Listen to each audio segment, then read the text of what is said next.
Welcome back, everyone. Thank you so much for your patience. This is the fun part of doing live virtual events and not pre-recording all of the content, is that every once in a while we break the internet and have some technical difficulties. So appreciate your patience. We are going to now dive into our next session. Obviously, we've got a little bit of time that got cut short, so I'm going to try and do my best to still fit everything in. So I hope you enjoyed the earlier set of sessions. Hope you took advantage of the opportunity to connect with each other during the break. And I'm really excited about this next segment of content. As our team was planning the agenda for this event, we really wanted to ensure that we not only had a variety of formats, but we wanted to ensure that the voice of the buyer was very prominent throughout the agenda. So we decided to put out a call for TED-style talk submissions. And I will be honest, wasn't sure what the response was going to be. So I was beyond thrilled when not one, but two buyers came forward saying they wanted to speak, and I can't wait for you to hear from them. So first up, we have my friend Ben Park, Director of Procurement and Travel at PowerXL, and he's going to be speaking to us about the identity crisis of corporate travel agencies. Now, if you have any questions for Ben that come up during his talk, please do feel free to put them in the Q&A. I'll try and make sure we get to at least one or two of those. And so, Ben, over to you. Hello, my name is Ben Park. I'm a global travel and expense manager at a leading clinical research organization. I didn't grow up in the travel industry as a travel agent or working for an airline, as many other travel managers. I jumped into the travel industry 12 years ago and love the job each single day. Today, I would like to talk about a topic I'm passionate about within the travel industry. The travel agency identity crisis I'm observing since years. The pandemic has accelerated this process, in my view, and we need to overcome the TMC identity crisis as an industry. I would like to take you through, number one, the TMC identity crisis before the pandemic. Second, followed by the additional challenges as a result of the pandemic.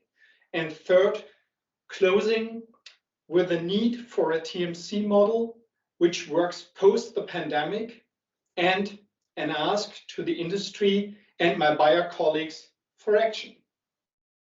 So the TMC identity crisis before the pandemic. Even before COVID-19, TMCs had been in an identity crisis because their commercial model, they're transitioning into a technology company, and the current TMC models are all just good. So let's talk about the commercial model. The traditional commercial model doesn't work anymore. Most commissions have gone away since years or got less, and back-end incentives are in many cases significantly reduced. The transaction fee model doesn't allow them to gain enough revenue as the fees in correlation to the value they add for each booking doesn't verify a higher cost to cover the additional program cost. There hasn't been significant traction with other fixed cost models either to date. The services they currently provide don't correspond anymore with the transaction fee model. The second point, before COVID, technology companies becoming technology companies. It seems to me that most TMCs are still in an offline transaction mindset and focus a lot on the offline services. But in reality, the vast majority is done online. This doesn't mean offline isn't equally important, but the TMC have to realize they are first a technology company and then a people service company from a throughput perspective. They use the online booking tool software often through reseller models. And at the end, you end up with the same leading OBTs, even at different TMCs. So switching will not change the TMC experience. Many travelers believe their travel agency is actually called Concur or Citric. TMCs rely on the OBT provider for adding features, better user experience, or opening up APIs. As a result, the customer-facing technology is not a key differentiator from one legacy TMC over another. Creating a better user experience is simply not possible, and they don't have the ownership. So the last point, TMC models are just all good. So let's look at the different TMC models currently in the market and the challenges. But you might wonder what's in the background. As it's wintertime, and usually this means ski season, I want to at least use my skis for something this season if it's not the slopes. So I believe there is no perfect TMC model out on the market. All have their advantages and disadvantages. So the traditional big three TMCs now, the mid-size and network TMCs, and the new TMCs on the market. The traditional TMCs, they have a long history on the market. And most of them are like good old mountain skis, which work everywhere and on every terrain. It's a one-size-fits-all model, and customization is not easily possible. They are not perfect in anything specific, but they work universal globally on all terrain.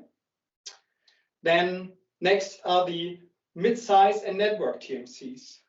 They are actually like having two different skis, but one from each pair. So they sell you the best of both worlds. The benefits of an all-mountain ski, like a mega TMC, and on the other hand, there's better speed and adaptability, like a local travel agency.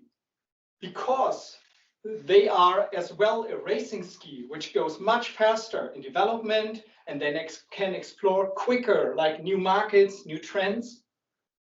This sounds good. While the fact sheet combined from both skis look really great, meaning in an RFP, this ski would maybe win. But if you try to ride it, you realize you have two different skis, and this might be a very bumpy ride. So last one, the new TMCs on the market. The new TMCs are like often called the disruptors. I see this as like skiing on parents' budget.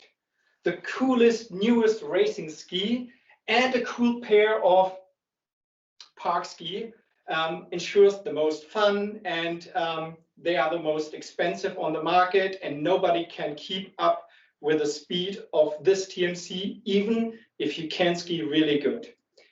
They have realized it's about fun, experience, gamification.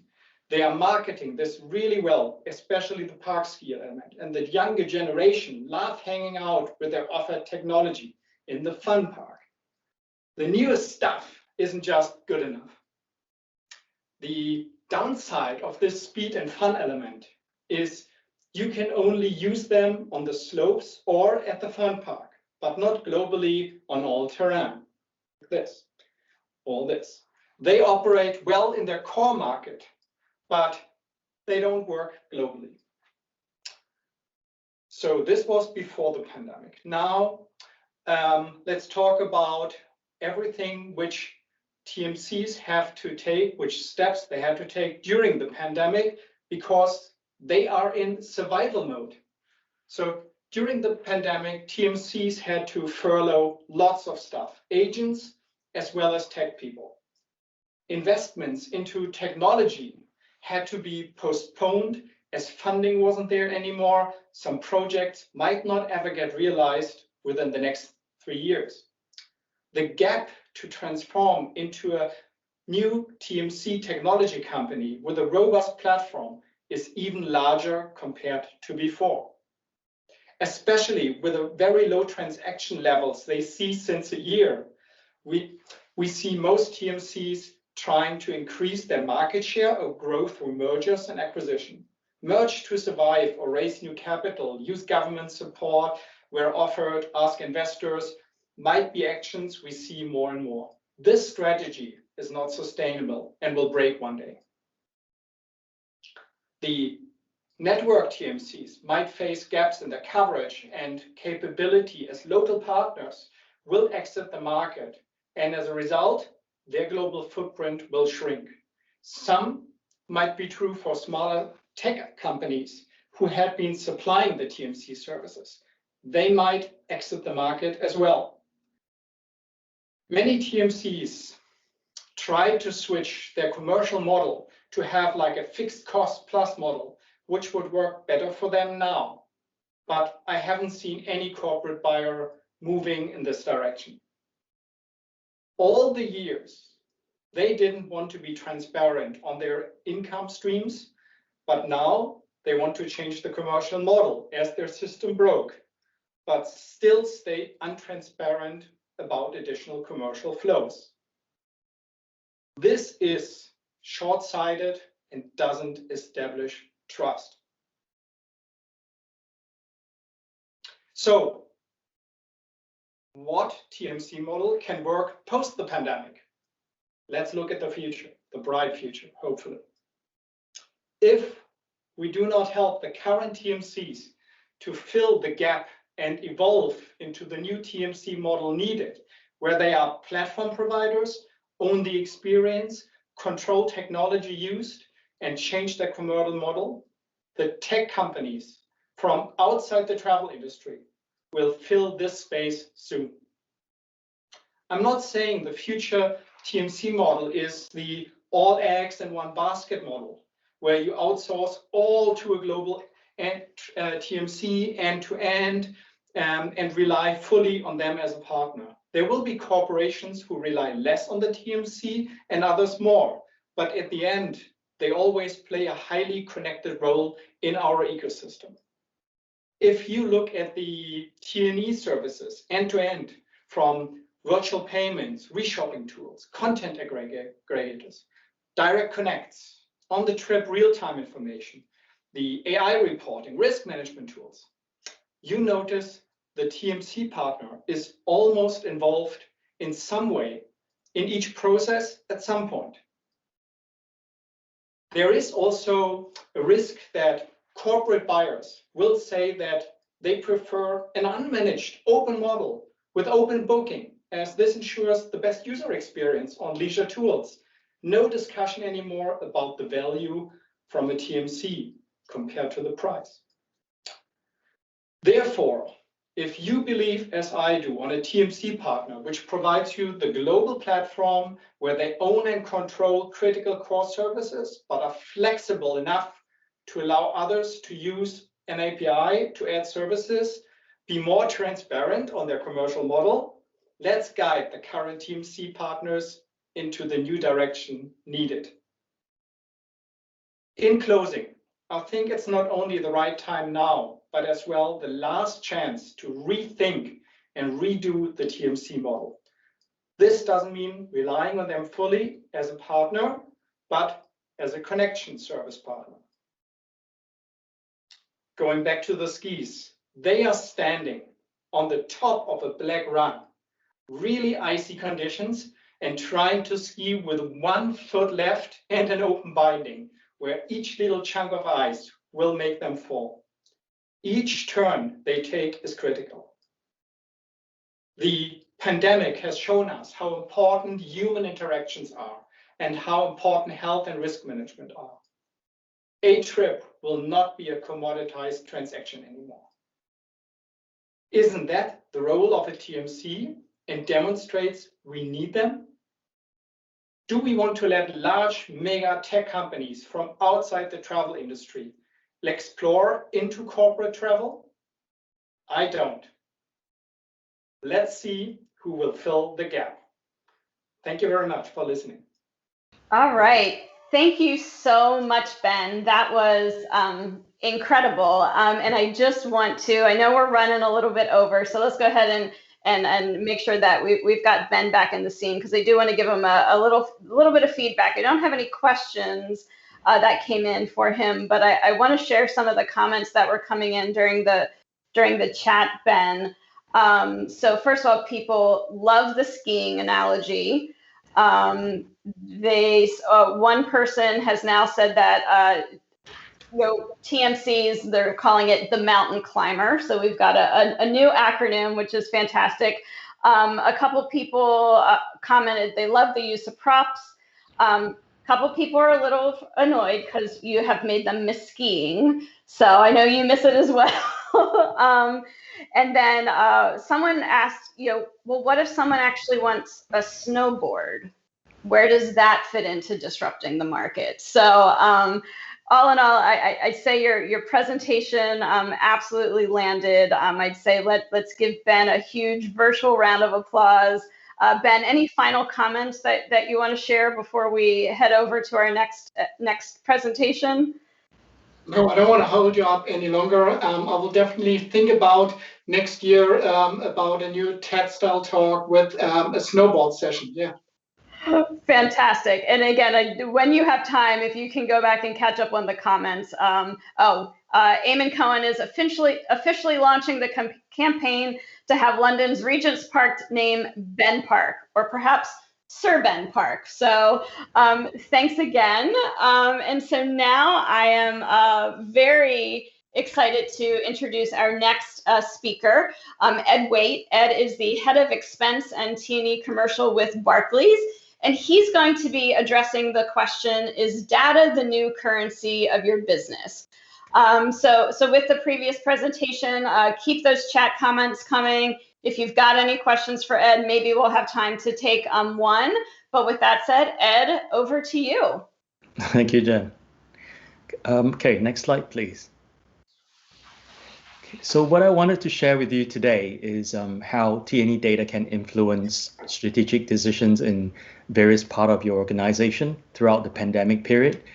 I'll be showing you today some areas, hopefully, your T&E data are leading you to think about, in terms of the actions, the decisions, and the collaborations within your company.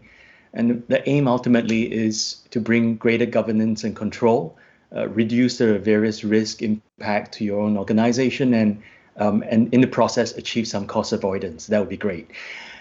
So what I would like you to think about as we go through each point is, how does it apply to you and your organization, right? So let's start with some of the areas that are closer to us, beginning with travel. So what is the data telling us about travel? The obvious ones are the decrease in spend in travel, and the changes in the air and hotel corporate discount rates that you might be getting. But besides that, your data should be showing you the total trip costs are starting to incur new emerging types of spend, such as PCR tests, immigration application to entry, increase in your CO2 emission offset perhaps, protective gear, the PPEs, etc. So these are what could increase your overall cost in travel, which then leads you to think about travel principles. So have a think about what your travel principles should be going forward. Should the rules be stricter in terms of consolidating client meetings, internal meetings, etc.? Who should be traveling, and what class of travel they should be taking in order to maintain that social distancing? Okay. Next would be expense. Has your expense data been showing you the change in the usage of the different kind of expense categories? For example, there would be a significant drop in travel categories, but perhaps an increase in work from home equipment, meals, furniture even, and stationaries. So these are things that are going to start coming through your expense data. How do you handle hard copy receipts in jurisdiction where you still need hard copies? And then thirdly, it's the corporate card, where you may no longer send cards to the office. You may start delivering them only to home address. You want to start removing cards that are not actively used, and perhaps even thinking about reducing the overall limit. Now that we're not traveling, we may not need that much limit anymore in order to minimize the risk of the account frauds. So have a think about all that. So those are the three basic areas which are within our regular remit of travel and expense. But what other areas are the business expecting us to pivot into which our data has an impact on. Next slide, please. So starting with finance, one of the challenge is how do we budget our T&E in our P&L in the new year? So last year was such an irregular year, and the previous year may no longer be a realistic benchmark for us to follow.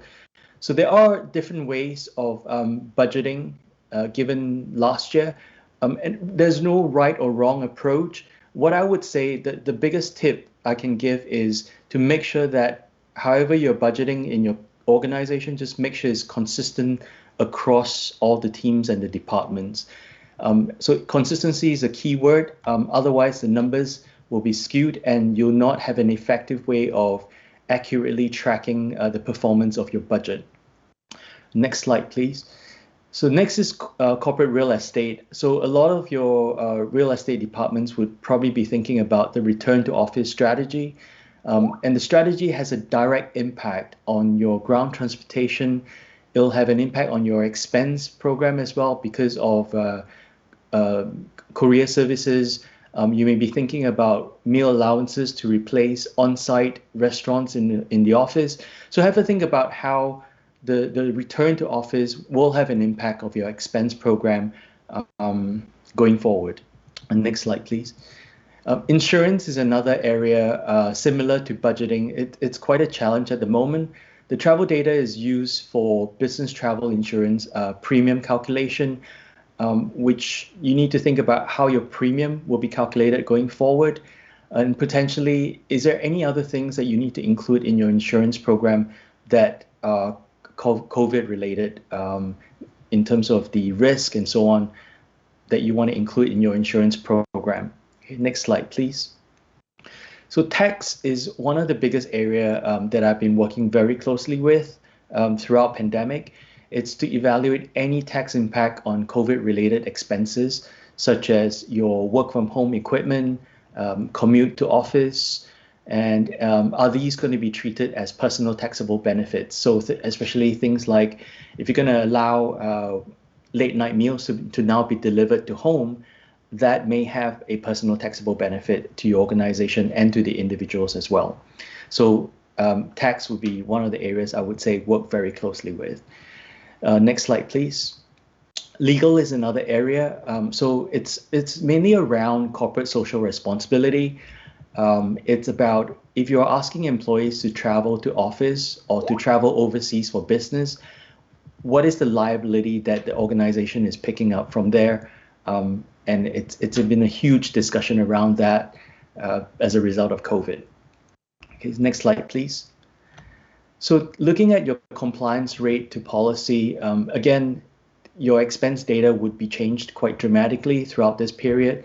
A lot of the items that we perhaps previously would not allow in the policy are now part of the day-to-day things like morale funds, mentioned a lot earlier about meals, home, furniture, etc. So these are traditionally non-compliant expenses, but may be compliant going forward. So when you're reviewing your percentages of compliance, do take those into account.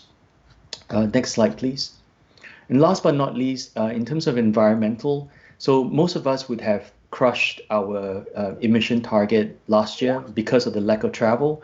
But one of the things that has been a lot discussed over the last few months is the defer rate, whether the defer rate should change now that the airplane load factors are much lighter, and that could potentially increase the cost of offsetting your emission for flights that can be part of your total travel cost.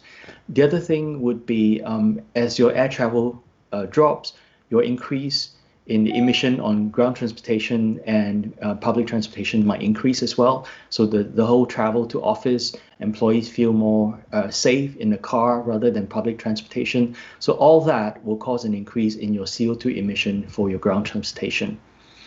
Okay, so those, I know I've kind of ran through very quickly today about all the different areas, but definitely those are areas I would call out to have a think about how that would affect your program going forward, and also how it will affect your data, which will have an influence on their spend in those areas.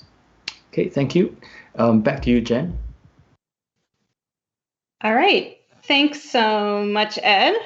Hopefully I'm back in the feed now. I'm gonna wait for my production team to sort of give me the heads up that I am not just talking to myself. All right, fantastic. So, Ed, I really appreciate all of the points that you raised, and I think just the message about the many new opportunities that travel managers have to influence different areas of their organizations is just it's just a really important message right now. So again, lots of kudos coming in for you via the chat. People are just talking that really great practices, great advice. So I think just because of time, we're going to go ahead, and I want to make sure that I give Richard his due. So Ed, thank you again so much. So we'll say farewell to you. And I believe we might need to do some sort of reconfiguring of the platform to get Richard brought into the feed. So I'm going to ask folks to hang tight for just a second while I make sure that we've got everything sorted on our end with the technical piece of things. Again, just want to thank everyone for their patience and flexibility today. Love seeing the comments that are coming in via the chat. Would love to hear, what feedback you have from us in terms of what sessions are resonating most closely with you. We've certainly touched on a lot of the hot topics impacting the industry from today, everything from COVID and vaccines and digital health passports, sustainability, diversity, certainly the landscape of the TMC market, the role of the travel manager. So looking forward to my next conversation that I'm going to have here with Richard momentarily. For those of you who've not perhaps ever heard Richard before, he is the global category lead for travel meetings and events for BP. He was recently named to Business Travel News Europe's hot list.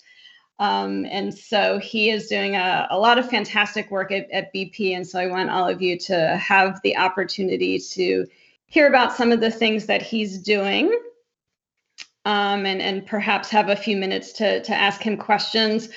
We are going to adjust the start time of the next session, our Travel Supplier CEOs Town Hall. We're going to plan to start that about 5 minutes later than what is on the agenda, just to account for our late start with this particular session. All right, welcome back. Apologies for the short break that we needed to take, and we're just going to dive right in. So Richard, thank you so much for joining us today, and thanks for your flexibility. Glad to have you here. So like I said, I gave everyone just a brief intro about you before we brought you into the feed. So let's dive in. So Richard, you've been with BP since 2012, I believe, if your LinkedIn profile is correct. But you've been in the industry for most of your career. So can you tell us how you got your start in travel? Yeah, I mean, that's a long time ago. It's through, obviously, as a student in hotel management and catering, and joined management programs in Hilton, then Trust House Forte. So that shows how long ago it was. And then I had my own restaurant for 5 years. We moved around in management, senior, and then I took the step and jumped over into travel management companies and agencies, event management companies. And then my own consultancy, and that's a long story. If you look at my LinkedIn, you'll see how I then ended up in corporates and joined BP as a contractor back in 2011, and then full-time 2012 as in the global travel team. So haven't really looked back since, and time's flying. But yeah, I heard your introduction, and I think you need to rebrand the hot list, because obviously at my stage of career, it's given my colleagues and family and friends great amusement. So thank you. Oh, glad to help you out with that. So knowing that you've had sort of while you've been within travel and hospitality, you've done lots of different things. What's your favorite part about working in the industry?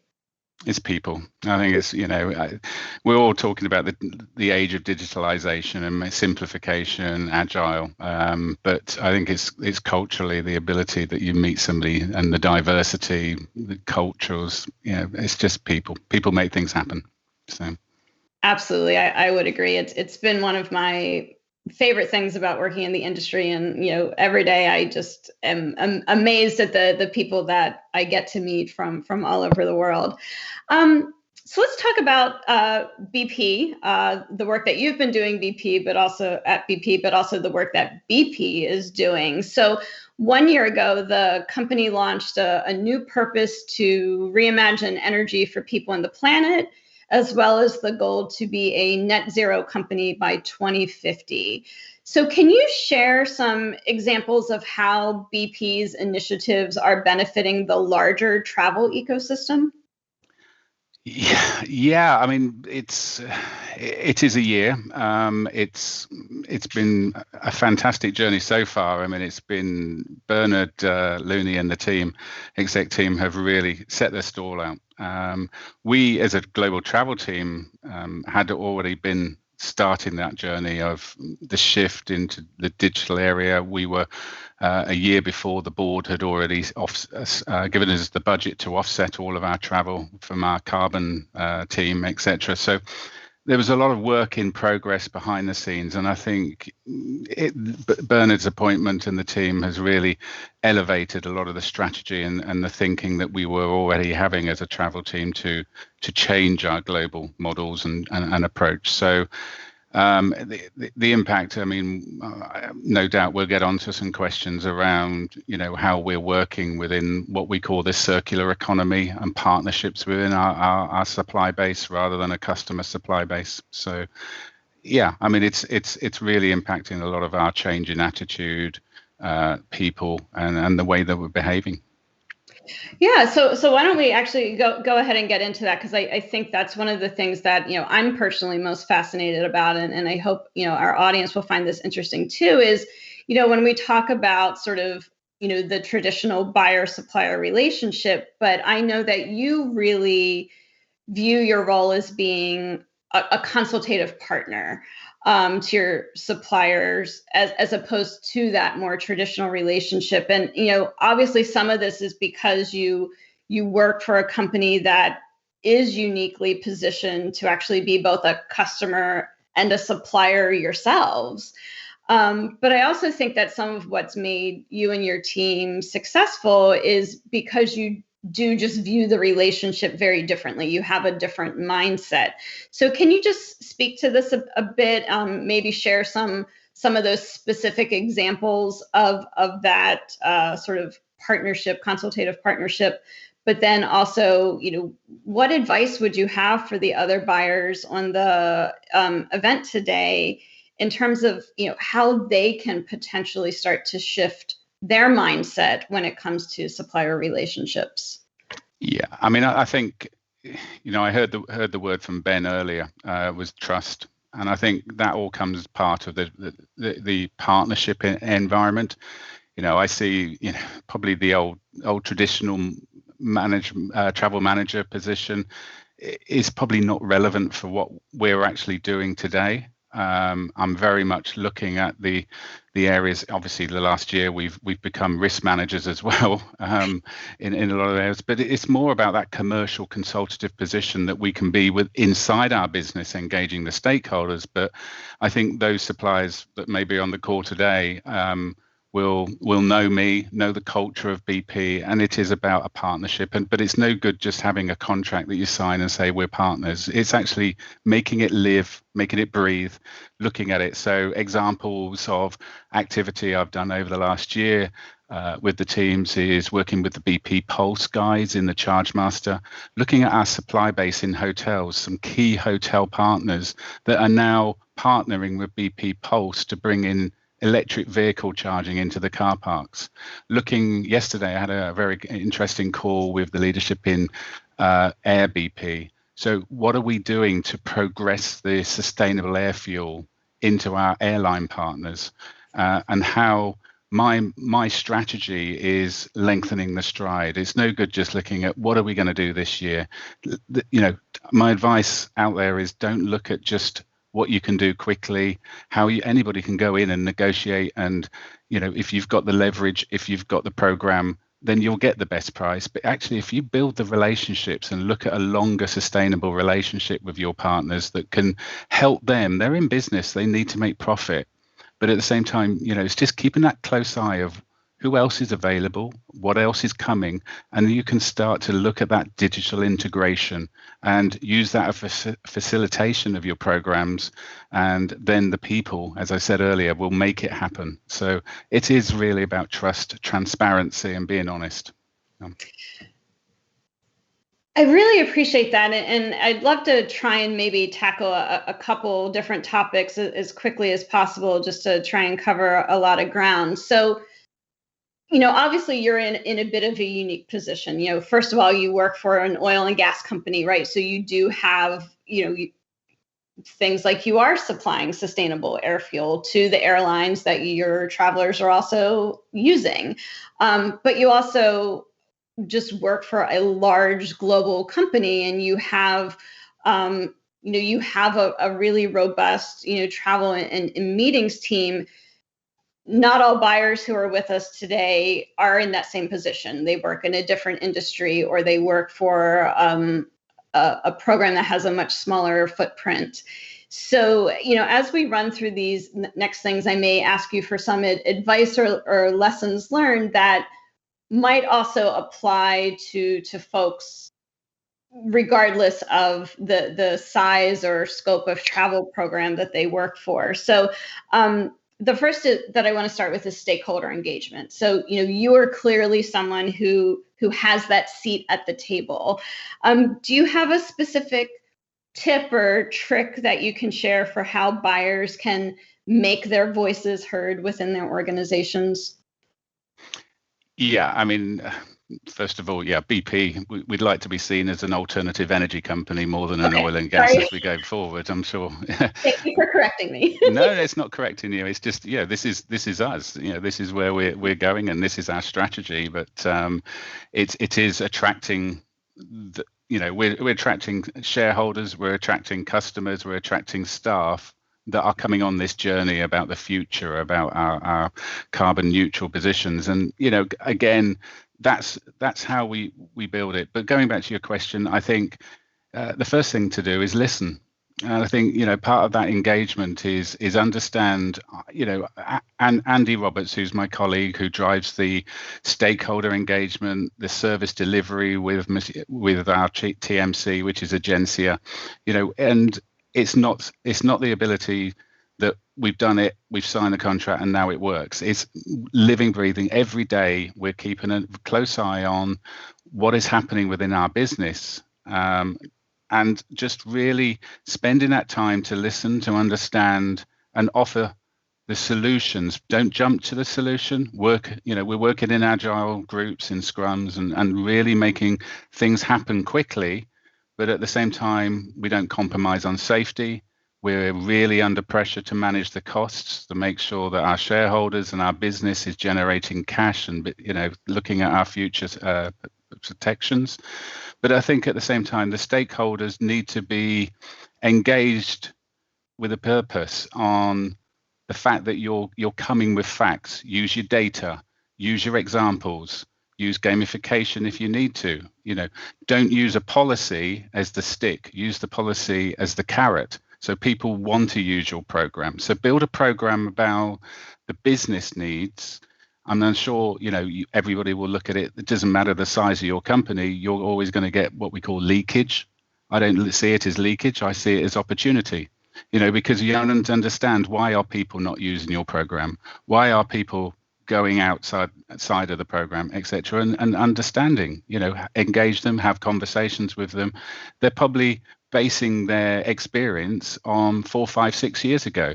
But we've moved forward. We've brought in other solutions, and we've listened to our leadership on the basis of the cost base and our financial programs. But at the same time, it's about what the traveler wants. And the traveler is diverse. It's changing every year. The graduates programs bringing in different thinking. We need to listen to these guys.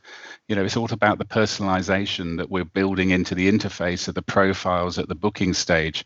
Are we engaging in informing people that if our commitment to the planet is to go carbon neutral by the 2050. Actually, in travel, we can get there a lot quicker. And by doing that, what we need to bring is that information at the transactional point. So we're in discussions with, Agencia, our key suppliers. How do we get that carbon footprint information at the point of transaction, not just the cost? And this will help people make an informed decision. This will bring compliance. This will naturally bring cost savings, but it will also bring us to our commitment of what we want to do as a company. Great. So first, I love that you look at when there's leakage, that's an opportunity, right? That you have a way to sort of view that as a positive opportunity to really examine your program and look at the why. You mentioned two things that I want to touch on before we sadly need to wrap up. So you mentioned Agencia. So I do want to say that, I think, more than one person has referenced the choice to move from a legacy TMC to a tech-led one. They've referenced it as a bold choice. So what advice would you have for other buyers who want to make some of those bold choices or take some of those big risks, but they might be afraid? Yeah. How would you suggest they get started down that path? Yeah, I mean, have a look at the roller coaster of the emotional program that you can go through over this. It took us 18 months. We knew it was a big environment that we needed to look at to shift away from the traditional TMC model. I think Ben, Ed picked up some very salient points that we covered, whether it was down to our data, whether it was tax points, FX points, but it was also the disruptors that we were seeing coming into the market, challenging that traditional TMC model, challenging, the hidden costs or the, commercial positions that we perhaps weren't as transparent as we'd like. And I think, yes, there isn't the silver bullet out there. There isn't the utopia position, but we chose it on the basis that we were moving as a company into a digital world. We were moving into an area where we wanted to give very quickly an increase in the mobile booking environments, the bringing in the restricted rate areas, so that I'm not getting calls every day by a traveler or a leader saying, oh, I can find a cheaper rate on the internet. Let's bring in those restricted rates onto the platform so that people can make that choice and be informed and saying, I can book the same hotel at 2 or 3 different rate points, but it's based on my travel, my purpose of travel. Why am I traveling? But actually, I'm only, the lead times are becoming shorter at the moment. So base it on the fact that I'm going to be booking for 2 days' time. I know I don't need breakfast, so I just need a room only, and I'm not going to cancel. So let me pay now and get that cheapest rate. But if you don't bring all that inventory and dynamic environment into your booking platform, then you're going to be in a situation where you're constantly going to be challenged because people don't have the time and resource and to understand or actually spend the time to look and understand what the rate restrictions are and the details. So it's all part of that building the platform for the future that's sustainable. Great. All right. So last question for you. What is one thing that you think all travel managers need to be actively looking at in 2021? And it can either be something strategic or something operational. What would your one thing? Yeah, I mean, again, I think it's spending time within the business to understand what is your future footprint going to be looking like. I think it's coming through of, the purpose of travel. I think there's going to be a lot of questions. Joining up with your security, your HR. I know you said one thing, but there is this engagement of all of these guys to understand what is the duty of care, because there's going to be a lot of thought around building a travel program that's fit for purpose for the future. You know, the mental health area, the duty of care, the security, the safety, and then shift it into supply base around, have you got the right suppliers in place, and the financial and future structures of your supplier base. There's just so many points. I think you just got to, you know, you don't boil the ocean, don't try and do everything, but look at the focus of where you can make a difference, but make sure that it's fit for purpose, because I don't think any company is going to be exactly as they were in 2019, in 21 and onwards. So think about, you know, you're going back into the market a totally different company. Absolutely. Well, I appreciate that you're always looking ahead, looking to the future, looking to make things better for your company, for your travelers. I'm so sorry that our conversation ended up being a little bit shorter than planned. So I hope that we can. Hopefully one day we can all get in the same room again and do it in person. Exactly. We can do a part 2 and do it justice. So thank you again, Richard. And with that said, I'm going to invite all of you to hop over to our next session of the day, our Travel Suppliers CEO Town Hall, which will be facilitated by my colleague, Andy Hoskins, who's the editor-in-chief of BTN Europe. Thank you. Thank you.